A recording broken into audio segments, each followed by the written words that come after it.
ప్రభుత్వ దుకాణాలు ఉంటే అసలు స్కామ్ ఎలా జరగద్ది అని అర్థమైంది మీక.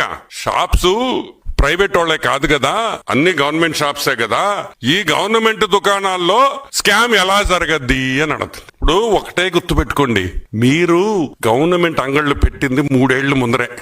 కరెక్ట్ గా మీ గవర్నమెంట్ వచ్చిన 6 నెలలకేమో మీరు దుకాణాలు పెట్టారు, గవర్నమెంట్ దుకాణాలు. తమిళనాడు స్టేట్ లో నాకు తెలిసి 25 ఇయర్స్ 25 ఏళ్లుగా టాస్మాక్ షాపులు ఉన్నాయి.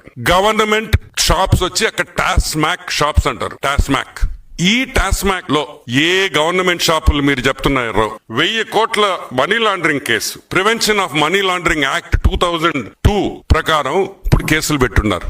ఈడీ టాస్మాక్ మీద ఈ రోజు విచారణ చేస్తుంది. తమిళనాడు గవర్నమెంట్ షాప్స్ లో జరిగిన స్కామ్ ఇప్పుడు ఈడీ వెనకబడి ఉంది, తీస్తా ఉంది డేటా బయటికి. ఒక్కొక్కసారి అనుమానం వస్తుంది నాకు, ఏమో మీరే తమిళనాడుకి పోయి మొత్తం తెలుసుకొని వచ్చి అక్కడ ఇంత జరుగుతుంటే మీరు ఇంత చేశారా అనే అనుమానం కూడా ఉంది. ఈ రోజు టాస్మాక్ షాపులు ఏ గవర్నమెంట్ షాప్స్ లో స్కామ్ ఎలా జరగద్దని మీరు చెప్తున్నారో పోయి టాస్మాక్ అని గూగుల్ చేస్తే మొత్తం డేటా వస్తుంది మీకు.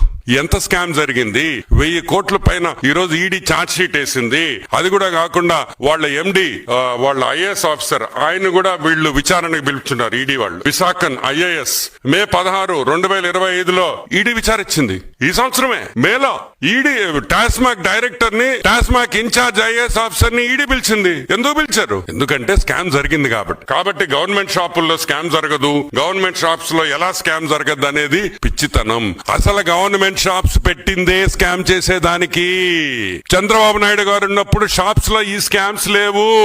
మీరు ప్రైవేట్ షాప్స్ ఉంటే బయటకు లీక్ అవుతుందని చెప్పి మీరు గవర్నమెంట్ అంగళ్ళు పెట్టి ఈ స్కామ్ చేసి ఇంత మందిని, ఈ బ్రాండ్లు పెట్టి ఎంత మందిని బలి చేశారనే విషయం మేము అడుగుతా ఉన్నాం.